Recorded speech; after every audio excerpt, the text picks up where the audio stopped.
Well, welcome everybody. My name's Pat Allman-Road. I'm one of the co-facilitators of the Third Act Lawyers Working Group, and we're very happy to have everybody with us tonight. I understand we have a lot of members of the Third Act Educators Working Group with us, so welcome especially to you. We're very happy to have, very happy to have with us Lauren Stiller Rikleen, sorry about that, who's the Executive Director of Lawyers Defending American Democracy. LDAD, as it's known, is a leading coalition of lawyers taking action to defend the rule of law and democracy. So right down our alley. Their work focuses on galvanizing the legal profession to speak up in the face of threats to our democratic institutions and seeking accountability for those in the legal profession who have violated their ethical obligations and oaths to uphold the Constitution. And let me just admit a few more people here. There we go.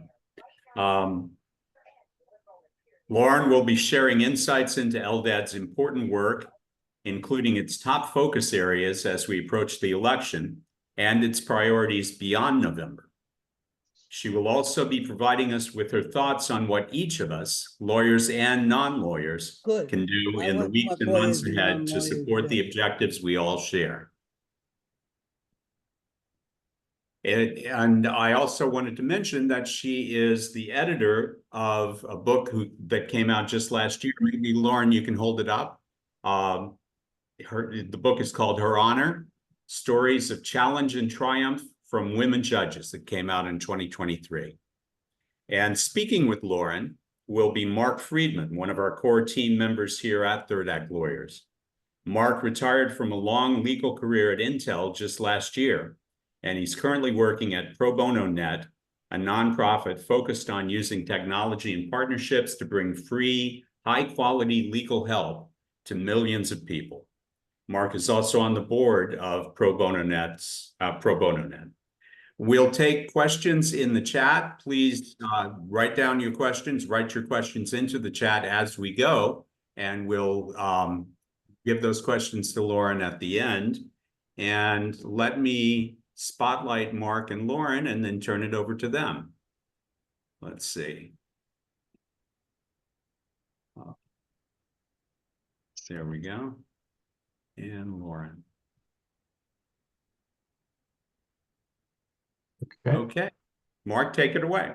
Thank you very much, Pat. And thank you, Lauren, for joining us this evening. And thanks everyone for taking time out, depending on where you are in the country, either this evening or this afternoon, to listen to what I hope is an important and insightful discussion about a very important topic. As all of you are well aware, we're in a situation now that I think many of us never thought we'd see ourselves in, where really the foundations of our democracy and rule of law are under attack in ways that we never really could have anticipated.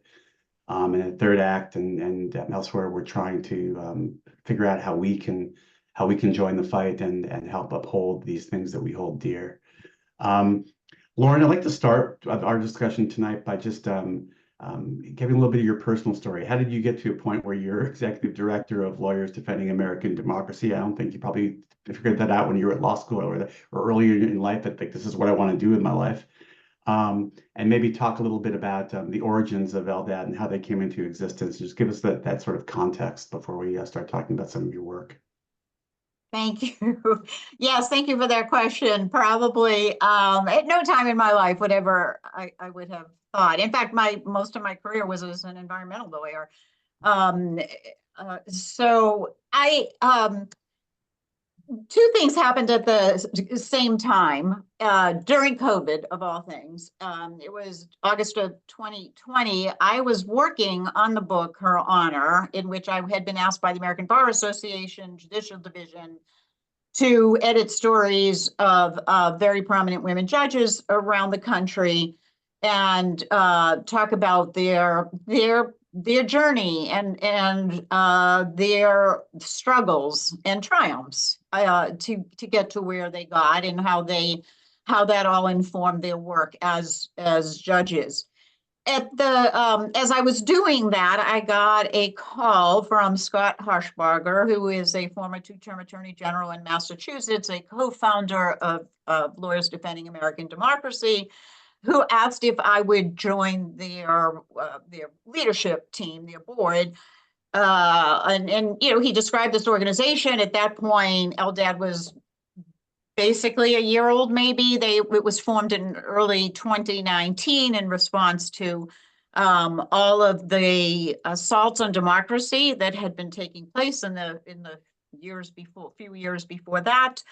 And you know, I was very motivated to say yes, partly due to the work on this book, which was so inspiring because it was a glimpse into what other judges have had to endure in their lifetime, and the sacrifices that they made and the experiences that they had and the fights that they had to protect democracy and to gain civil rights and to work on social justice issues.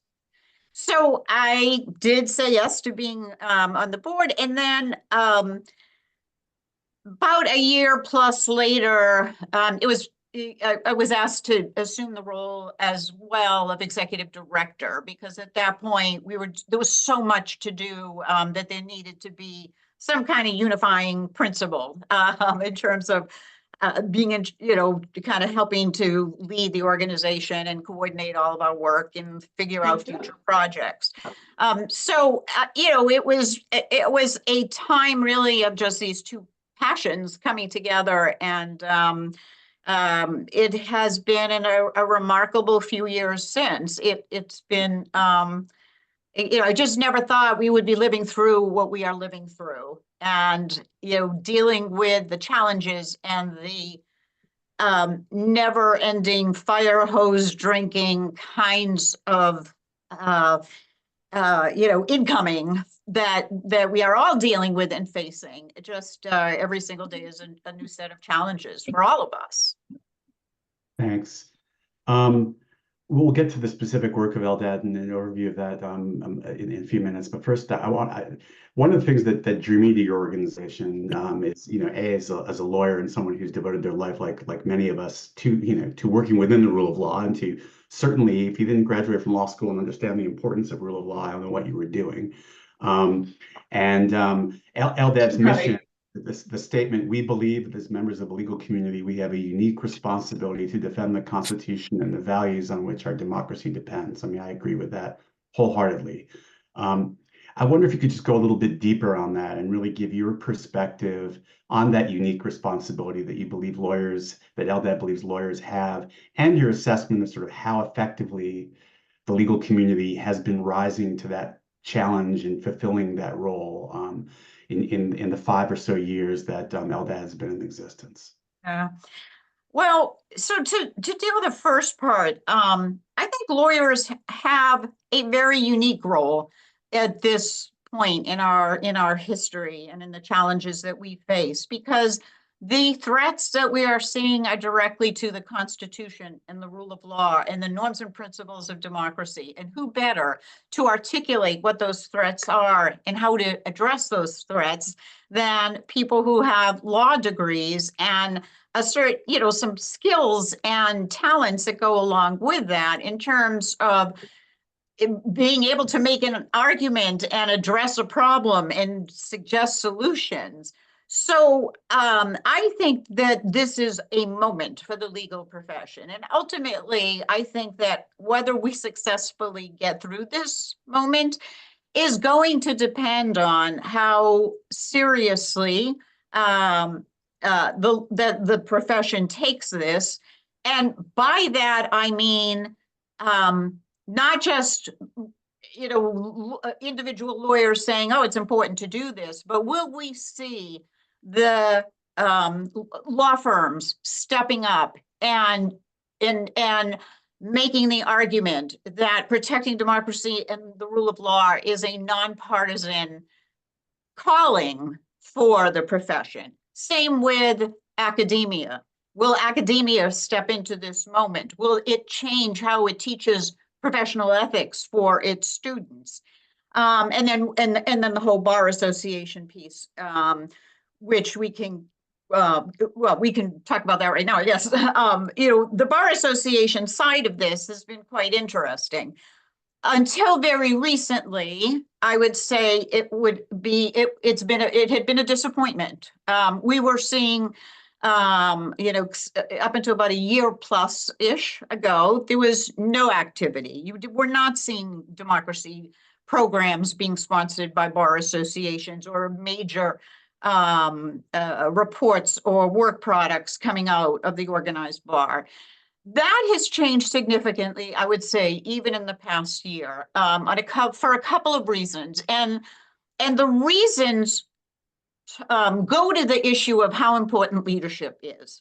So for the American Bar Association, which up until the past year really had no presence in the democracy conversation, the last year's president, Mary Smith, when she came into office a year ago, August, and her term just ended, she made democracy one of the primary projects for her term. She created the Task Force on American Democracy, co-chaired by Judge Michael Luttig and Jay Johnson, former Homeland Security Secretary, a powerhouse team. And the task force itself has some really notable individuals in the democracy space on that. She also created an advisory commission to the task force, which I have had the privilege and continue to have the privilege of serving as vice chair. And between the advisory commission itself, which does a lot of work directly with lawyers, and the task force, which has been focusing on protecting election integrity, particularly in the battleground states, it has really been a force and an example for the legal community about what can and should be done. That plus the fact that the leadership of the National Conference of Bar Presidents also became very engaged in the democracy conversation. And they started doing significant programming around that. And that means now between the ABA and the National Conference of Bar Presidents, we're seeing the democracy conversation reaching bars around the country.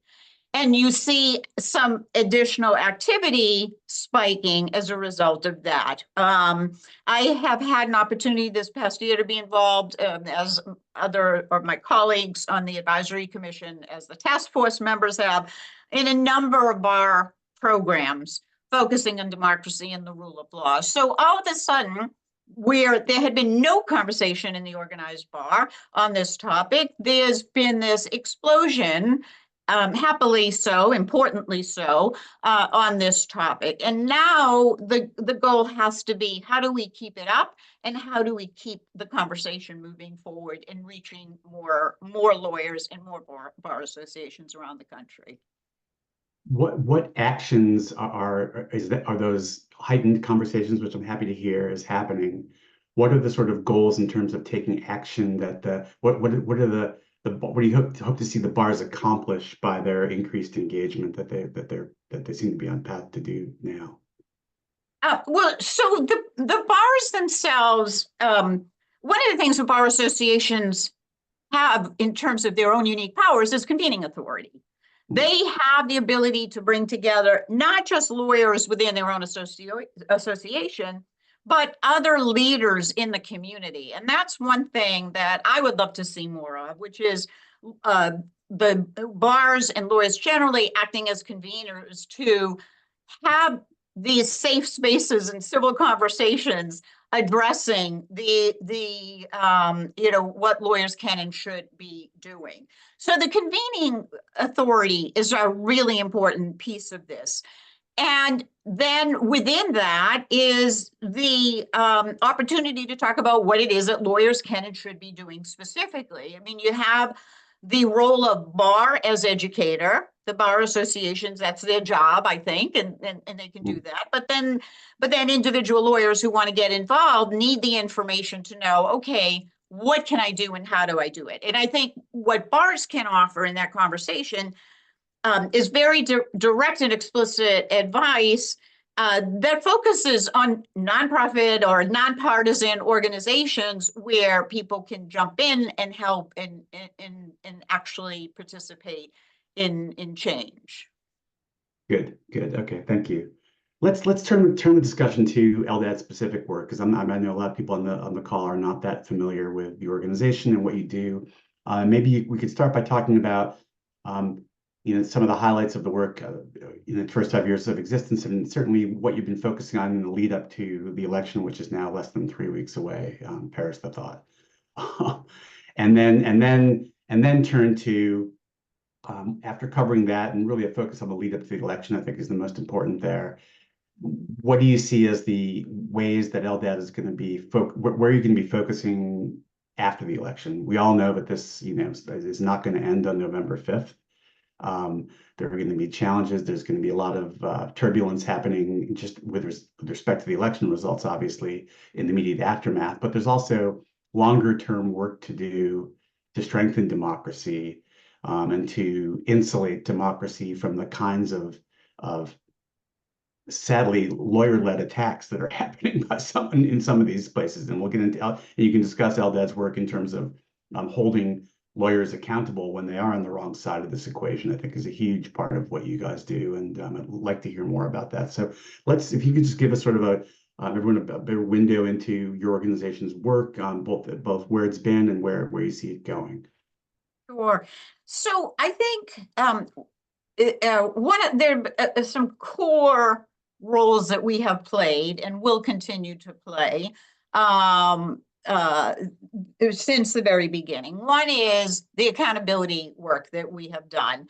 There has been a very strong team at LDAD who has developed very meticulous, detail-oriented ethics complaints against those who participated in the fraud of trying to overturn a free and fair election. And we have been right at the forefront of a lot of the major actors who are now being held accountable. Rudy Giuliani is now disbarred. John Eastman, former Justice Department official Jeffrey Clark, there's the Attorney General of Texas and his first assistant.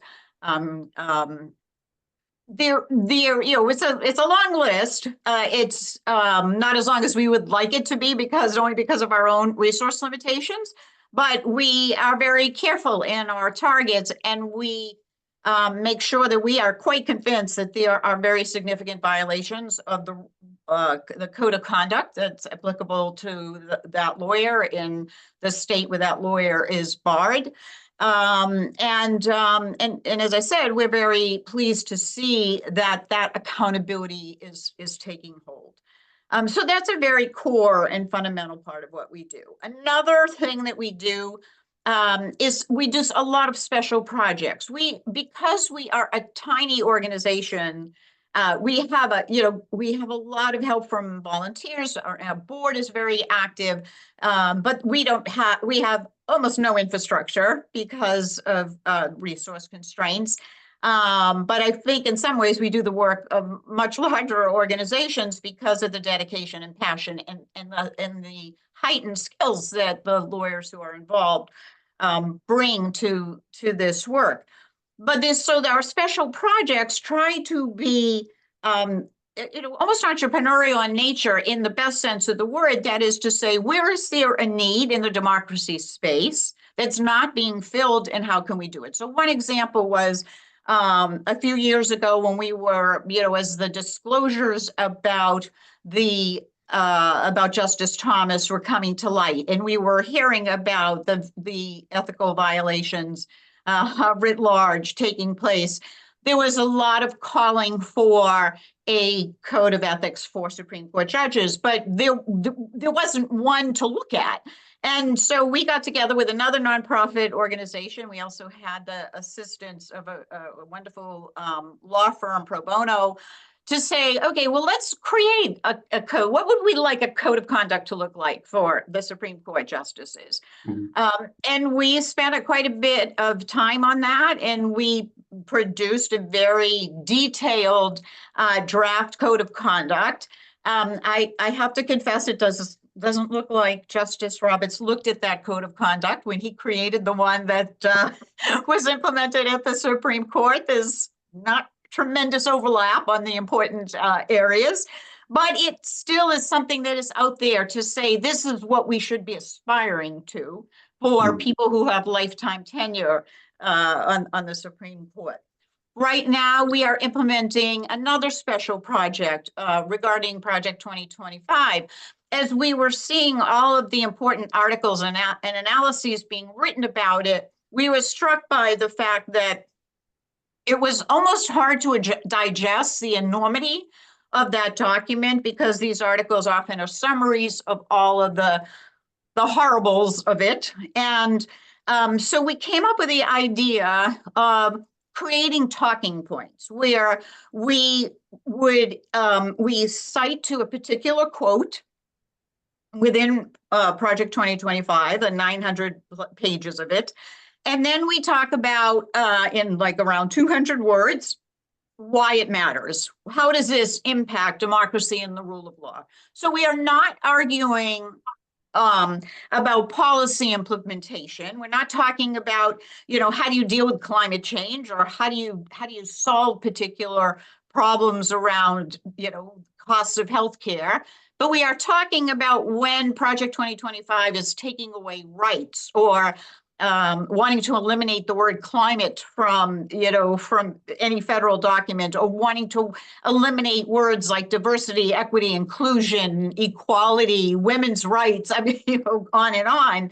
What that means to your freedom, and what that means to hard fought gains over the past many decades. So that's a project we are very actively involved in, something that we welcome additional volunteer support for.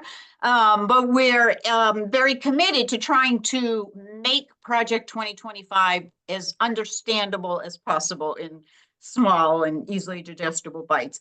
Many other things that we do that are very much a part of our ongoing work is we all love to write in this organization. So we have a lot of wonderful opinion piece writers, and we issue statements as an organization. We issue calls to action, where we will often go out and seek support names, to signers of particular issues. For example, we did that when Florida passed new rules for in their Department of Education that basically whitewashed history, eliminated much of what matters about American history, changing the course of how people actually learn about their past, our country's past.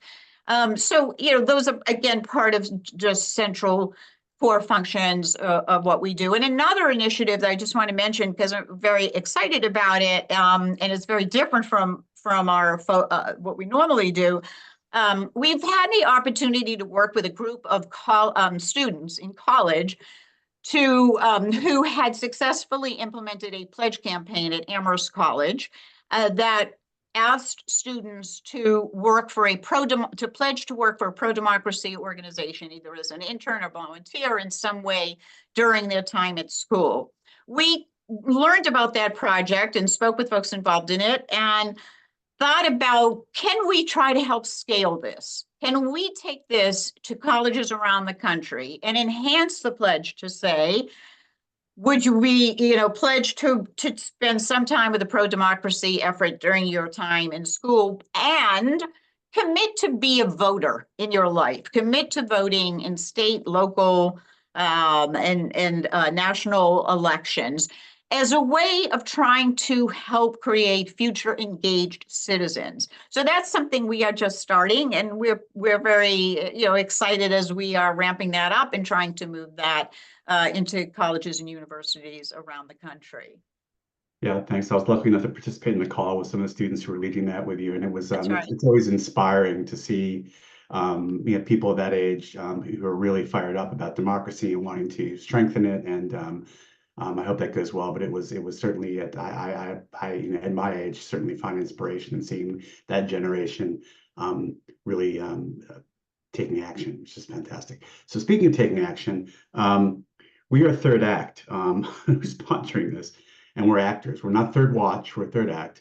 We want to, I think the people on the call, the people in our organization, are members because they want to, at this point in their lives, find purpose and by taking meaningful action related to the climate, relating to democracy, which if we lose democracy, forget the climate.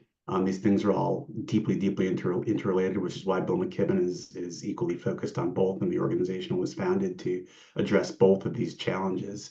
So my question to you is you mentioned briefly that you welcome volunteer support. I'd like you to give us a little more detail on sort of where you see opportunities. But for both lawyers, we have lawyers on the call, obviously the lawyers working group, we have non-lawyers on the call as well, we have educators, other people, where you see opportunities for volunteers to step in and act and help your organization. Obviously, and I urge everyone to consider financial donations to organizations like LDAD, and there are many other worthy organizations doing this democracy work who are nonprofits. I'm on the board and work closely with one, and they depend on donations from folks like us to do their incredibly important work. They are nonprofits. So that's obviously a baseline way people can help, but I think the people on this call want to do more than that. They want to see how they can actually spend their time and their energy, devote their expertise, their networks that they've established over the course of their lives, how they can bring those things to bear to help LDAD and others, achieve these critically important objectives. Can you talk to that a little bit? Of course. So we depend on volunteer support for the work that we do. And I gave as an example the Project 2025 talking points. That is something where we, there's almost no limit to the kind of help we could use on that, because we're dealing with a 900-page document and a lot of really worrisome language within that. We also try to frame volunteer opportunities around people's interests. So, for example, a particular volunteer reached out to me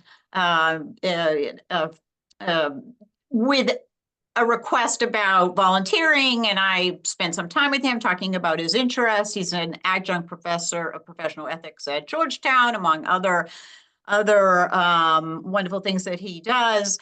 And at any rate, through our conversation, it became clear that a really terrific contribution would be thinking about a framework for teaching professional ethics that focuses on the kinds of cases that LDAD and others have filed with respect to these election law, but the people who have been trying to undermine the election, because it brings to light the critical importance of understanding that when we talk about these kinds of cases, for purposes of the code of conduct and for purposes of bar disciplinary authorities, it's a whole new world of ethical violations that they're just not used to dealing with.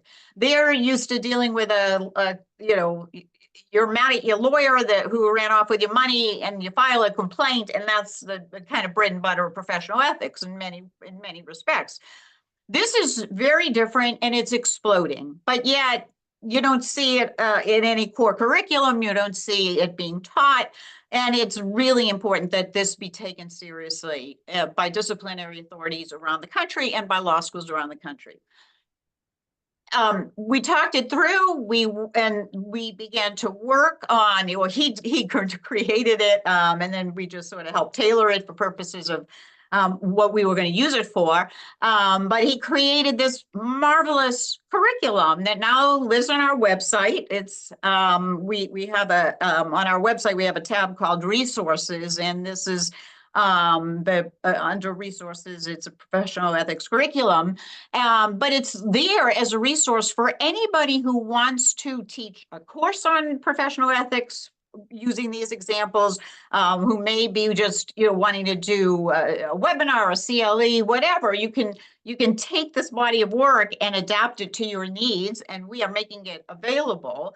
And the author of this work, by the way, his name is Stephen Marcus.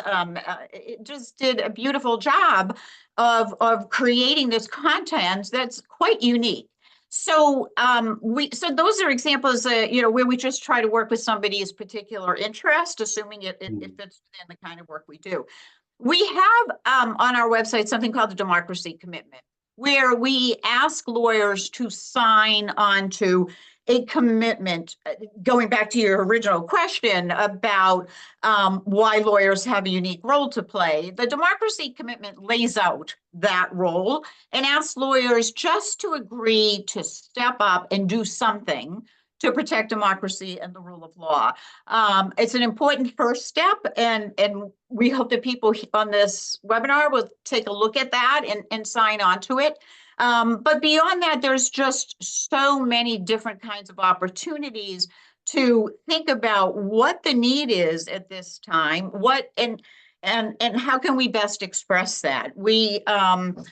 Stephen Marcus, who I just mentioned, who wrote that curriculum, worked with another one of our volunteers, Bruce Kulick, who has been instrumental in some of our ethics complaints, to write an op-ed that came out yesterday in the verdict, focusing on how lawyers need to behave over the next several months, assuming there will be election challenges, to ensure that they do not run afoul of their ethical obligations. I work with people who indicate that they do want to volunteer to try to figure out what their area of interest is and how we can come up with ways to contribute. I think that's a fascinating area. Just the evolution of legal ethics. I mean, I personally let me help out with that. It's just we all think back to our legal ethics classes or our the multi-state ethics exams we took, and it really was all about absconding with your client's money and things which seem so quaint now and important, obviously nonetheless. But still, this seems like it should be a fundamental piece of the core ethics curriculum moving forward. And I'm glad to hear that LDAT has been helping sort of push things in that direction. That's fantastic. We're going to turn it over to audience QA in a couple minutes. I wanted to just mention a couple of things, ways that people on this call can get involved. Certainly over the next few weeks, and time is short. But I know for the lawyers on the call, there's 866 our vote, the lawyers, the election protection hotline run by the Lawyers Committee for Civil Rights Under Law. I'm going to be doing shifts on that. I've done them in the past. It's very rewarding. You're helping lawyers. You're essentially like a remote poll monitor, working online, so you can do it from anywhere. You can choose shifts that are convenient for your schedule. The training is on demand. It's very easy to do. We will circulate afterwards the contact for that, but the organization is 866ourvote.org. If you are in a state where there's in-person voting, and particularly if you're in a swing state, but really anywhere, there's allvotingislocal.org and there's powerthepolls.org, great organizations that can help connect you with opportunities to be either poll monitor or poll worker. You don't necessarily have to be a lawyer for those opportunities, certainly not. And then, of course, there's financial support to organizations that are doing the on-the-ground work, like LDAT and the others in this space. And I encourage everyone to dig a little deep and see if they can contribute in that area. It's not too late. I've personally shifted more of my political giving away from candidate giving to more organizational support of people who are doing these kinds of jobs. That's what I've done personally. But obviously, it's everyone's decision how they want to do and how they want to engage there. So with that, thank you, Lauren, for a great discussion. Let's turn it over to the audience. We have almost a half hour left. Pat has been collecting questions. Why don't we take it from there?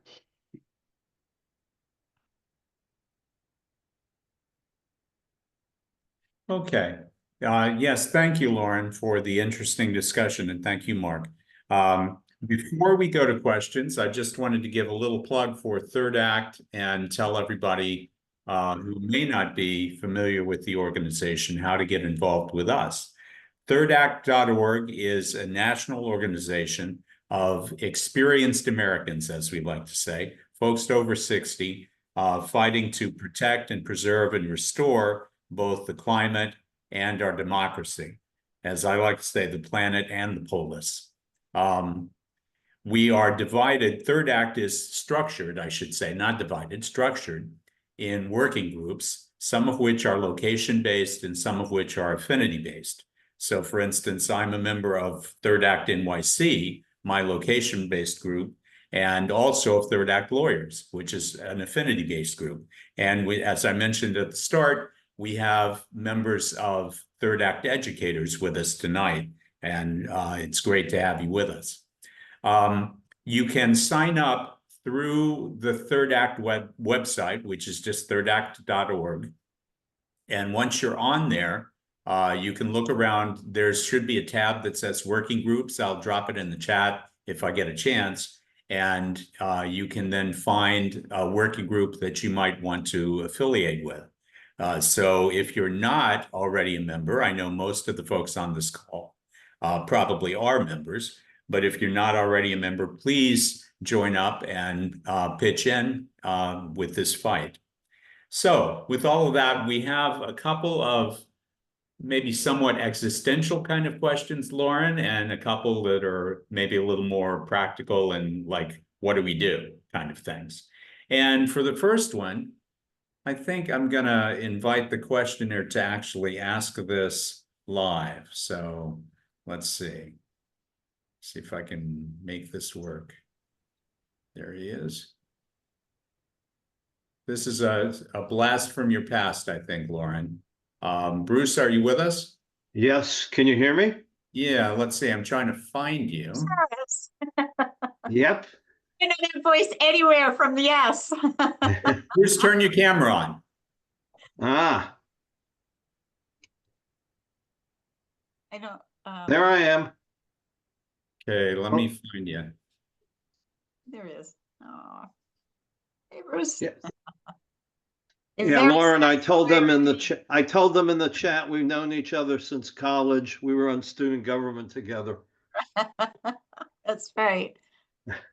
Yep. What was that, like 10, 12 years ago, right? I think. Yeah, like 50. So what's your question, Bruce? Okay. To protect democracy, with one of the current presidential candidates being alleged to be authoritarian, how do you manage to keep your organization nonpartisan? Yeah, I'm glad you asked that because it's a question I have to answer every day. It's something I think about all the time. And really a day doesn't go by where I don't have this conversation. And here's where I come out on this. We have to be able to talk about the Constitution and the rule of law as a fundamental principle. We can't allow it to become politicized because other people deem it to be. I don't believe that it is political to say protecting the justice system and the rule of law is partisan. I cannot pick who chooses to undermine free and fair elections or who chooses to threaten to put people in jail for opposing that person. I don't get involved, writ large in the election. We're not doing any specific election related activity, but we certainly will write about what people say and why that's a threat to democracy. And what I push back against all the time is this idea that somehow even the mere fact of talking about protecting democracy is in itself a partisan conversation, because it's not. And what we have to learn to do, and I hope we come to this point again in this country, is to be able to have these conversations about why democracy matters and why it's being undermined in civil ways. And I go back to that point again. Lawyers have a unique role to play in conveying that message and conveying the importance of that message. And if we in fact had the full voice of the profession in this conversation, I think it would be a much safer space for people to recognize and understand that we are talking about fundamental values and norms that have been a part of Americans' democratic institutions for hundreds of years, that we are talking about is saving and protecting going forward. And we are not talking about partisan politics. Thank you. Thank you, Bruce. Good to Yeah, see Bruce, thanks for your question. Sure. Let's see, Lauren, the next question is maybe a little more on the nuts and bolts kind of practical side. This is from Joe Shed, and he asks, what, if anything, has LDAD done to protect election officials and election workers? And maybe I can add to that, if that's not really within LDAD's wheelhouse, do you know of other organizations that are working on that? Yeah, so going back to sort of the fundamental, one of the kind of fundamental principles for us is that we try to stay within the framework of where can we make a difference or try to make a difference that is unique and that's not being done. And so what we try to do is there are so many organizations out there right now, thankfully, doing wonderful work in that space, protecting election officials.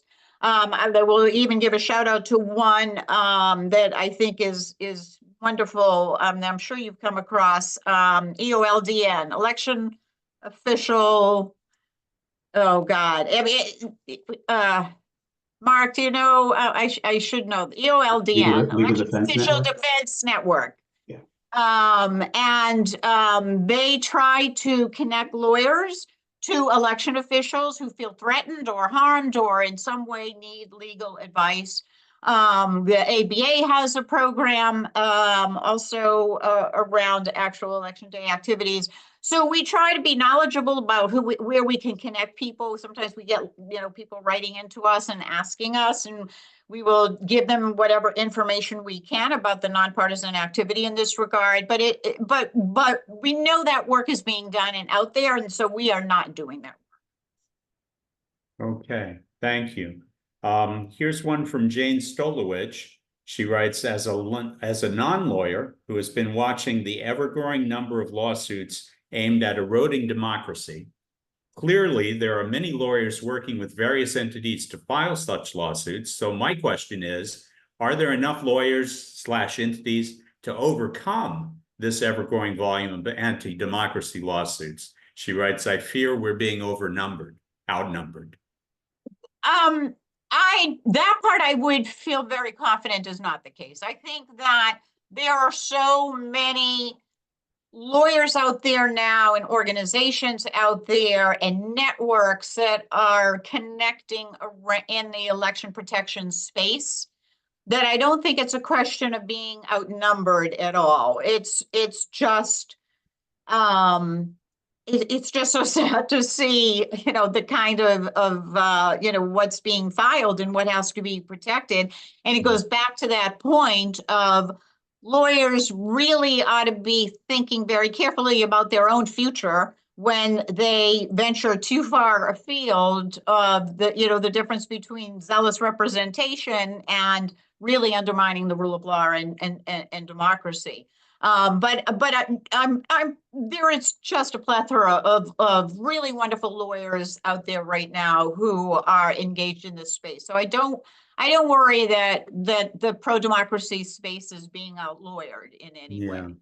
The one that comes to our mind, I think, because we've had them present a webinar to our group as well, is Democracy Docket, Mark Elias. Mark Elias, of course. Yeah, those folks are really working to be prepared for the onslaught that's coming. So yes. This is another sort of more existential question from Deborah Popper.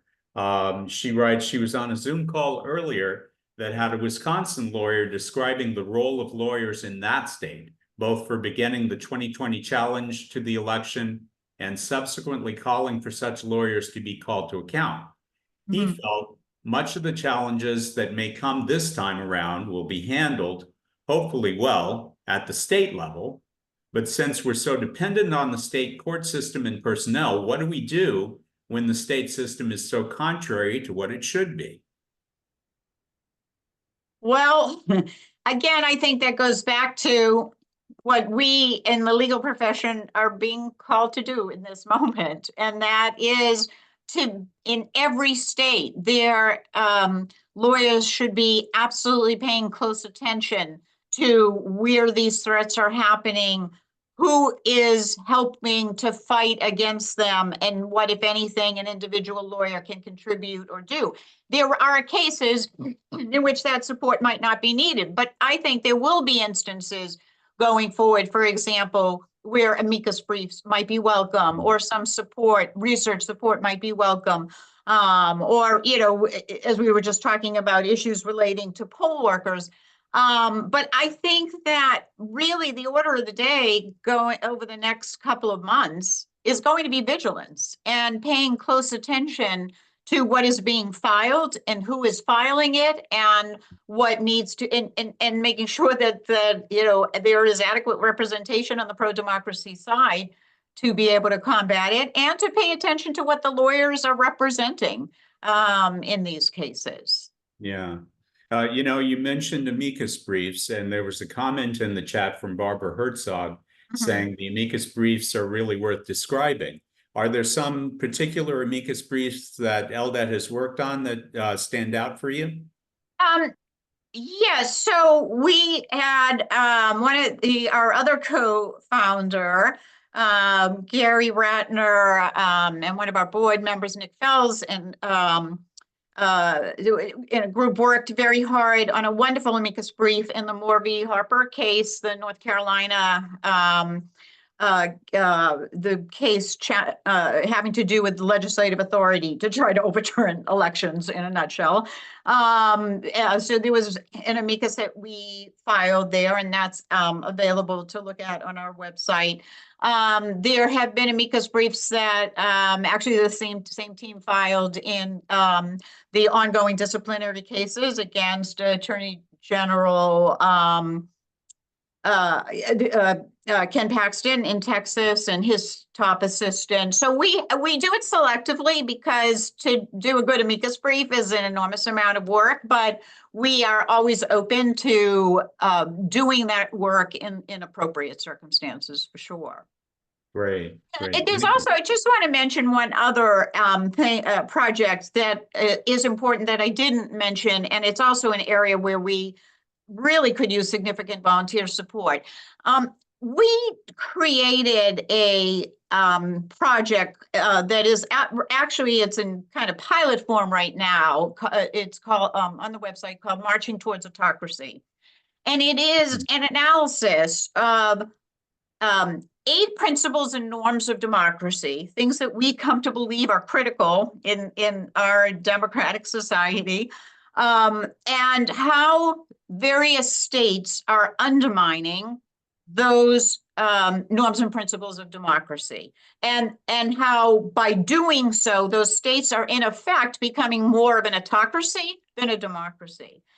That work is pretty intensive, and it requires constant upkeep to keep abreast of the really awful things that are happening in those states, as well as to try to capture other states in which similar laws are being passed and implemented. And we also would like to take that work that's been produced in compendium form and turn it into more journal articles and other kinds of thought pieces, because what it shows is that this isn't our issues around protecting democracy and the rule of law is not about whether one person wins or loses this next election.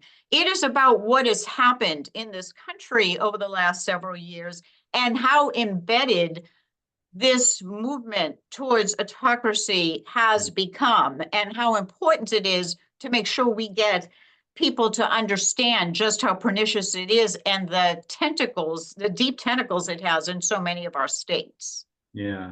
Lauren, I think people would really be interested in following up on that. Do you know where it is on your website?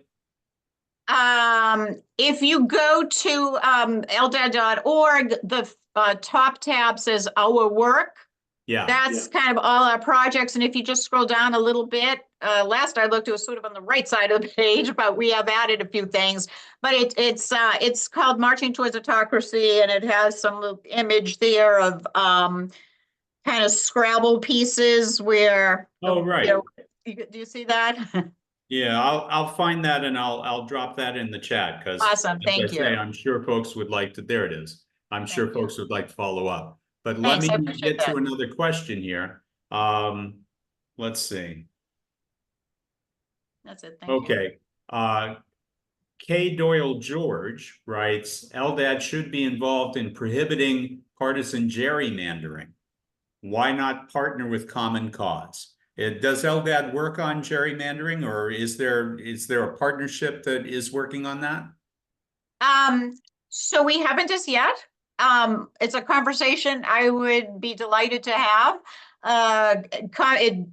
It's interesting that Common Cause was mentioned because our co-founder, Scott Harshbarger, actually was the former head of Common Cause. So it might be a conversation worth having with the person who posed the question and with Scott to figure out what kind of added value we could bring to that discussion, for sure. Great. I'm just dropping the link on Marching Towards Autocracy. Thanks. And there's another question here. Hang on. Gerald Schatz, you have a question, Gerald? A comment on marching toward autocracy. We pay a great deal of attention to national and state races, but as we look at what is happening in several states, the training ground for the people who are taking over the states is the local elections, the very local elections, and we do need to find a way to address that. So I'm glad you brought that up. It's something I think about all the time. I would love us to be doing something in that space. I haven't figured out what that is. And, everything is about bandwidth and how much we can do. But I couldn't agree more with that as a fundamental principle.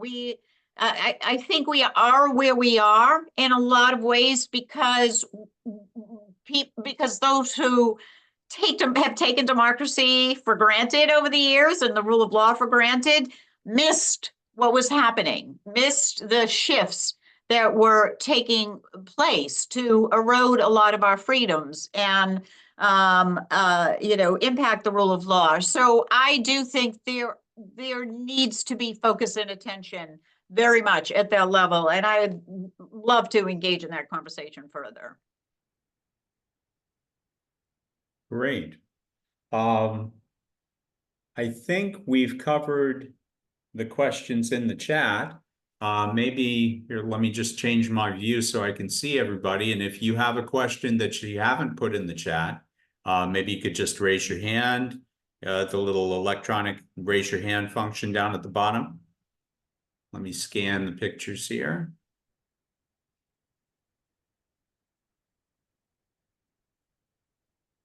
And one thing, if I could just add that if people want to reach out to me, just send a note to hello@ldad.org.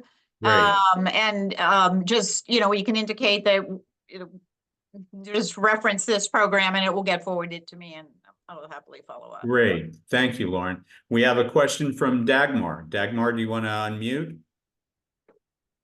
Yes, good evening. Quite interesting. I have voted in 2 different countries over the time. I'm originally from Germany, and I know, knowing my history, that democracy is not preventing autocracy. We know that, and I'm actually a registrar here in Atlanta. And but I'm an immigration attorney over the last 20 years. And it bothers me really when I see what's going on. And when you look at the code and what is really happening at the border, that really bothers me, because I think it is a violation of what the code says. So are there any groups around who work on this, or where I could get some, be helpful? So I'm not sure what kind of groups specifically. Who work, we are always talking about immigration law and that we need to a comprehensive reform. Comprehensive reform, in my eyes, is just too much to tackle. So to me, it's more like, okay, let's go with DACA, with the Dreamers, and then do the next step and things like that. I think so. I'd have to double check. I'm thinking of one group. I'm not sure who the contact is, but I could try to find out. But I also think the L4, the letter L and the number 4, GG, Lawyers for Good Government, I think they do immigration related work. So that might be a place to try. If I'm wrong about, I don't think I'm wrong about that. I think that's part of what's in their wheelhouse. But I know there are a number of other organizations around the country too. Who could try to help. I belong to one of, a sister and stuff like that, where immigration lawyers handle cases and lawsuits and all that. But I was wondering if you want to rewrite the law, whether there is a group available who And I don't know. Yeah. Thank you for your question, Dagmar. Melanie, what's yours? And hi, by the way. Hi. I just wanted to mention, as far as working on local races, that Third Act works with a group called Lead Locally, and they're doing calls for climate, which folks are calling in on really local elections in swing states, hoping to turn out, not only local elections, but also Senate swing states and other races. So it's callsforclimate.org, and they have a lot of ones coming up, a lot of opportunities to phone bank locally. Yeah. Melanie, what's the best microsite or page or whatever you call it on the Third Act website for election related activities? Can you drop that in the chat? Yes, I can. Great. Thank you. Folks, we're just about at the hour mark. I want to thank Lauren for all of her wonderful information and all the work that she and LDAT are doing. Mark, thank you very much for the conversation. Thanks everybody for your questions and for attending. You may want to save the chat before you get off, but we will be sending both the chat and the recording around in a follow-up email, and we'll try to include other information about things that we can all do as the election barrels down upon us. Any last thoughts, Lauren or Mark? First of all, thank you so much for having me. I've really enjoyed the opportunity to talk about all of these important issues.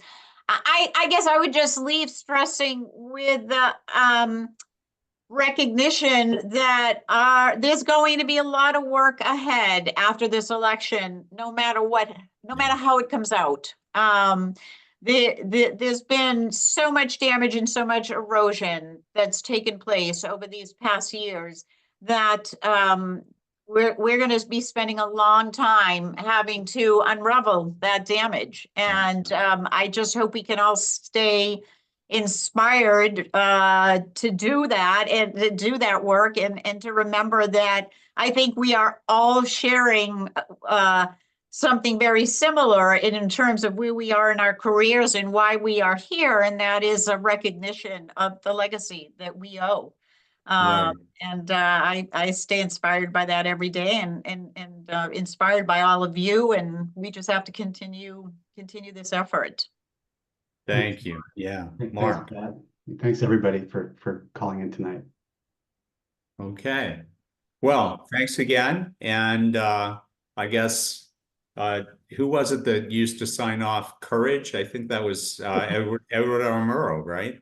It feels particularly appropriate tonight. But at any rate, thank you again, everybody. Thank you, Lauren. Thank you, Mark. Have a wonderful evening. Thank you. Thank you. Thank you. Bye.